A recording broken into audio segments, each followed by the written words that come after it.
Hello दोस्तों, how are you hope you are doing well during this corona crisis. दोस्तों, सर्दी में temperature 15 degree Celsius से नीचे की ओर है। सभी लोग सर्दियों में जहां अपनी रज़ाई में कंबलों में अपनी फैमिलीज़ के साथ टाइम स्पेंड कर रहे हैं, वहीं हमारे देश का अन्नदाता,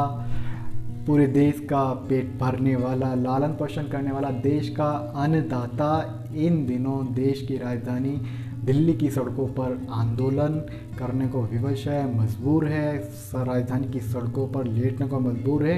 आखिर क्यों ये आंदोलन चल रहा है? और आज 18 दिन होने को हो चुके हैं, लेकिन फिर भी देश का जो हमारे अन्नदाता है उसका आंदोलन ख़त्म नहीं हो रहा है। और आखिर सबसे बड़ी बात यह है कि कौन सी वो किसानों की मांगे हैं यार, जो 3 कृषि कानून बिल पास होने के बाद उनको ये वापस करने पड़े हुए, और इनको क्यों काला कानून बताया जा रहा है, इन सब की पूरी हम वीडियो में इसका एनालाइज करेंगे। और सबसे बड़ा और मेन इम्पोर्टेंट जो क्वेश्चन है वो ये है कि जो ये किसान मांग पर अड़े हैं, ये उनकी मांग जायज़ है या नहीं है। इन सब का पूरे इम्प्लीमेंटेशन करेंगे हम इस वीडियो में। मैंने भी थोड़ी सी रिसर्च की है यार इन कानूनों पे कि ये थोड़ा जो कानून है वो और किसानों की जो मांग है वो जायज़ है या नहीं है, कि जो किसानों को जो बिल पास हुए अभी वो लिटरली उसमें है क्या, और उसमें जो अपोजिशन पार्टी जो इन दिनों देश का अन्नदाता विवश आंदोलन करने विवश है, उनकी मांगे जायज़ है या नहीं है, इस पूरे हम इम्प्लीमेंटेशन करेंगे। सब कुछ जानेंगे इस वीडियो में। यार मैंने एक रिपोर्ट तैयार की है कि ये कानून कैसे हैं और इसमें क्या अच्छा है क्या बुरा है, गवर्नमेंट ने क्या इसमें प्रोविज़न रखा है और अपोजिशन पार्टी क्या इसमें कह रही है, सब कुछ हम इस वीडियो में डिस्कस करने वाले हैं।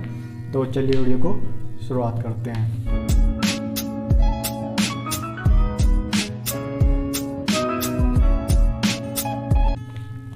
सबसे पहले यार हम जो बिल है उसको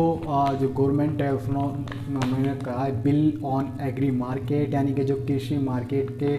जो पहला बिल है उसमें इन्होंने क्या प्रोविज़न रखा है, हम इसके बारे में डिस्कस करने वाले हैं यार। सबसे पहले इन्होंने देखो यहाँ पे मैं एक रिपोर्ट तैयार की है, उसी के अकॉर्डिंग मैं आपको बता रहा हूँ यार।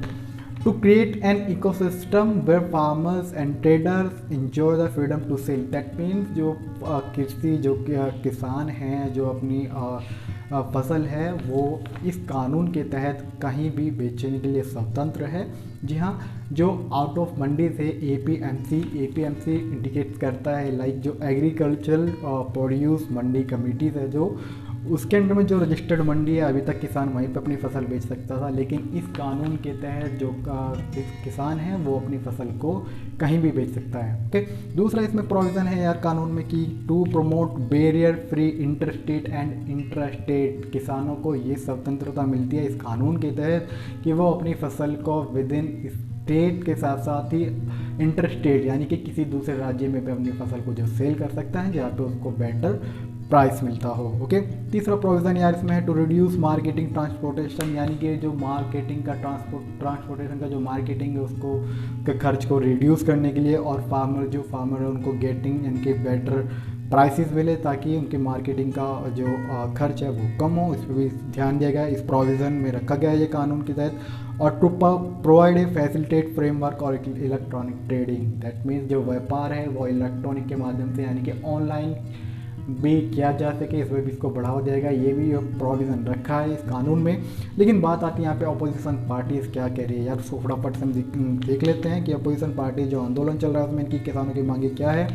इसमें ये लोग इन्होंने कहा है कि states will lose revenue as they will not be able to collect mandi fees, यानी कि जो अगर किसान एपीएमसी मंडी रजिस्टर्ड मंडी में अपनी फसल ना देकर कहीं दूसरी जगह या दूसरे राज्य में अपनी फसल सेल करेगा तो मंडी की जो फीस है वो एक जो स्टेट गवर्नमेंट का राजस्व है, जो स्टेट गवर्नमेंट का खजाना है उसमें मंडी फीस नहीं आएगी, और इससे जो स्टेट है उनके राजस्व को, उनके खजाने को नुकसान होगा और राजस्व में ये कटौती होगी। दैट मीन्स नुकसान होगा, तो ये राजस्व स्टेट के जो राजस्व है उसको भी नुकसान होने की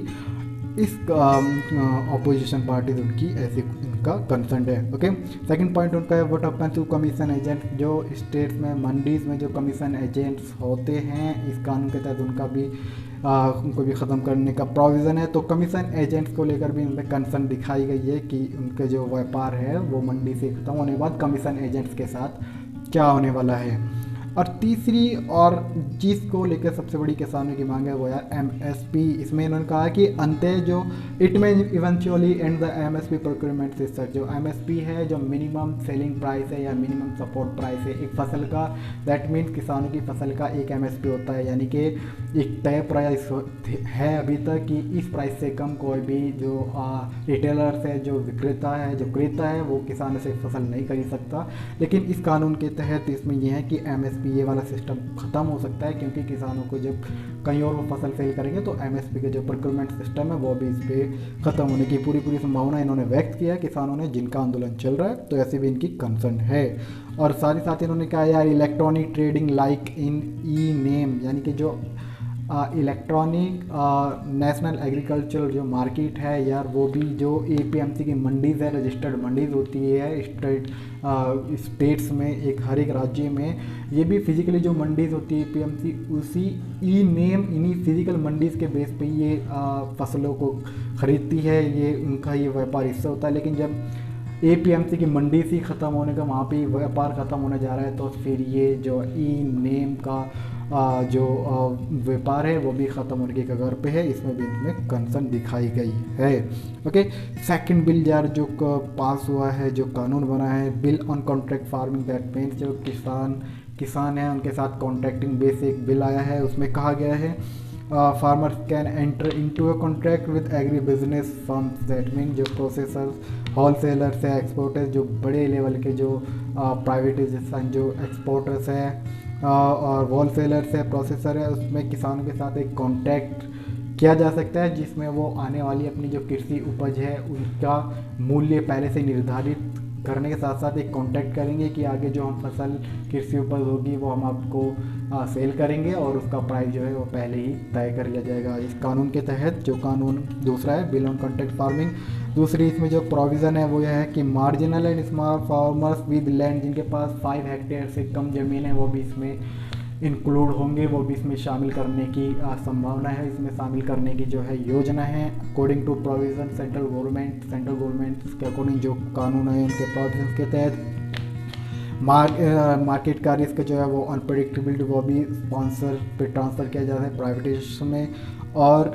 to reduce cost of marketing की कॉस्ट घटाए, और 2022 तक किसानों की आय दोगुनी करने का इस कानून के तहत इनका लक्ष्य है, ऐसा गवर्नमेंट का कहना है। और साथ ही साथ यहाँ पे कहा गया है कि farmers can engage in direct marketing bye eliminating intermediates, यानी कि जो बीच के बिचौली लाइक आड़ती है या फिर कमीशन एजेंट्स है, उनका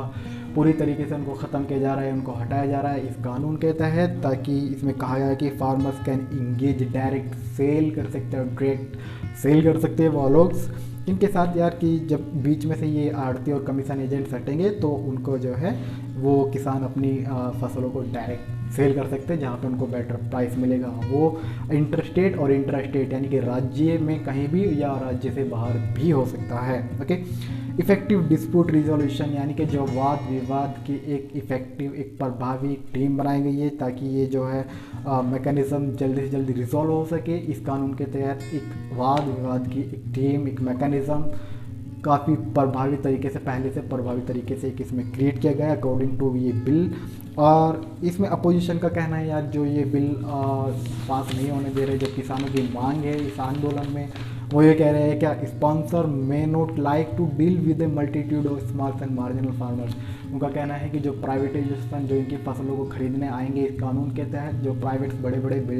बड़े होलसेलर्स एक्सपोर्टर्स होंगे, उनका कहना है जो स्मॉल लेवल के जो किसान हैं जिनके पास 5 हेक्टेयर से कम ज़मीन है, वो उनके साथ अच्छा बर्ताव नहीं करेंगे, उनको प्रमुखता नहीं मिलेगी, उनको प्राइवेट से उनको मेजोरिटीज़ नहीं मिलेगी, और इस कारण उनसे फसलों के जो दाम है वो अच्छे नहीं मिल पाएंगे। और साथ ही साथ इनकी दूसरी कंसर्न ये है कि being big private companies exporters wholesaler and sponsor will have an agent dispute, यानी कि प्राइवेट कंपनियों, क्योंकि गवर्नमेंट की एक मंशा है क्योंकि प्राइवेट कंपनी जो है होलसेलर एक्सपोर्टर्स जो है हस्तक्षेप करे, इसमें इन्वेस्ट करे, तो किसानों का कहना है ऐसा करने से कंपनियों के साथ जो बड़ी बड़ी कंपनीज है जो प्राइवेट इनकी फसल ख़रीदेंगी उनके साथ जो है वाद विवाद ज़्यादा होने की संभावना है। तो ऐसे में इनका तालमेल सही बैठता नहीं दिखाई दे रहा है। और थर्ड कानून जो यार वो है कि बिल रिलेटिंग टू कमोडिटीज़, यानी कि जो माल की जो बिलिंग है उसके रिलेटिंग एक बिल आया है। उसमें ये प्रोविज़न है कि to remove commodities like cereal pulses, यानी कि जो आवश्यक वस्तु अधिनियम है उसमें से अनाज, दालें, ऑयल सीड्स, यानी कि जो तेल वाले बीज होते हैं, और अनियन, पटैटस, इन सबको आवश्यक वस्तु की लिस्ट से बाहर किया गया है। और किसान इसमें कहा गया है कि इससे जो स्टॉक होल्डिंग है, जो जमाखोरी की, ये जो जमाखोरी करने का इन चीज़ों की वो है, व्यापारी जो इनको जमाखोर करते अपने यहाँ जमा करते हैं, ऐसा इनसे छुटकारा मिलने वाला है, ऐसा इस कानून के तहत इसमें कहा गया है।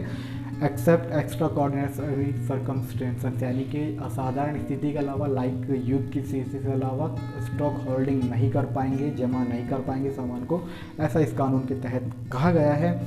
और दूसरा प्रोविज़न इसमें यह है कि this provision will attract private sector. Government की मंशा पूरी इसमें यह है कि जो प्राइवेटाइजेशन कंपनियाँ, बड़े बड़े एक्सपोर्टर्स है, होलसेलर्स है, जो व्यापारी है, जो खरीदने वाले हैं, वो प्राइवेटाइजेशन जो कंपनीज है इनमें इन्वेस्ट करें। इस बिल के तहत उनको इन्वेस्ट करने के लिए भी यहाँ पे आमंत्रित करता है। इस बिल के अकॉर्डिंग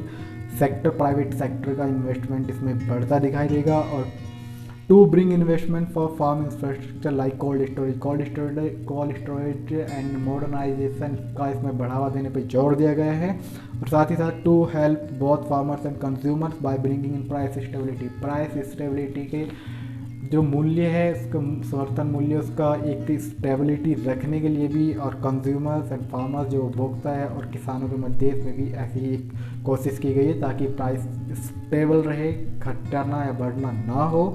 और टू क्रिएट कॉम्पिटिटिव मार्केट, यानी कि एक कॉम्पिटिटिव मार्केट क्रिएट करने की यहाँ पे एक कोशिश की गई है इस कानून के तहत, ताकि कॉम्पिटिटिव मार्केट तैयार हो जिसमें किसानों को अच्छा ऊंचा बढ़ता हुआ रेट मिले अकॉर्डिंग टू इस बिल के तहत, बिल रिलेटिंग टू कमोडिटीज़ कानून के तहत। अब इसमें जो कानून जो आंदोलन चल रहा है यार, उसमें जो क्या कहना है किसानों का, price limit for extra ordinary का सर्कमस्टेंसेस, यानी कि जो असाधारण स्थिति के अलावा जो रेट है वो जमाखोरी की वजह से हाई होंगे, जो इन फ्यूचर जल्दी से सामान्य स्थिति में नहीं आ सकते हैं, क्योंकि जमाखोरी करेंगे तो जो है रेट्स वो बढ़ सकते हैं। ओके, दूसरी बात यार कि big companies will have the freedom to stock commodities, बड़ी कंपनियों के पास स्टॉक जमा करने का एक अवसर होगा, वो इसको जमा करेंगे। डेट मीन्स किसानों के साथ एक तालमेल नहीं बैठेगा, वाद विवाद बढ़ सकता है, और ऐसे में किसानों के साथ भेदभाव या जो है उनको एक उनके साथ विवाद बढ़ने की संभावना भी है। ओके, और एक recent decision on export ban on onion crates, यानी कि एक हाल ही का एक डिसीज़न है कि अनियन का जो एक्सपोर्ट्स है, निर्यात है, उस पर बैन लगा है। इस पर भी थोड़ा सा डाउट है और इम्प्लीमेंटेशन करने की आवश्यकता है, ये भी किसानों का कहना है। इसमें सबसे इम्पोर्टेंट जो एमएसपी और जो है कमीशन एजेंट्स और आड़तियों के बीच का खेल है, इसको ही लेकर एमएसपी पे जो है किसान अपनी एक निश्चितता, एक लिखित में कानून मांग रहे हैं कि एमएसपी ख़त्म ना हो। साथ ही साथ कमीशन एजेंट्स उनका जो, क्योंकि कम से कम पंजाब में ही 12 लाख से ज़्यादा कमीशन एजेंट्स है, आड़ती है, उनका क्या होने वाला है, इन सब के रिगार्डिंग किसानों की कुछ मांगे हैं जो जायज़ होती दिखाई दे रही है। यहाँ पे यार जायज़ है, इन सबको करना भी ज़रूरी है, बनता है यार। और बाकी यही कुछ मांगे हैं इनसे। तो वीडियो अगर अच्छे लगे तो लाइक एंड सब्सक्राइब कर देना यार। तो मिलते हैं आपसे नेक्स्ट वीडियो में। Thank you so much.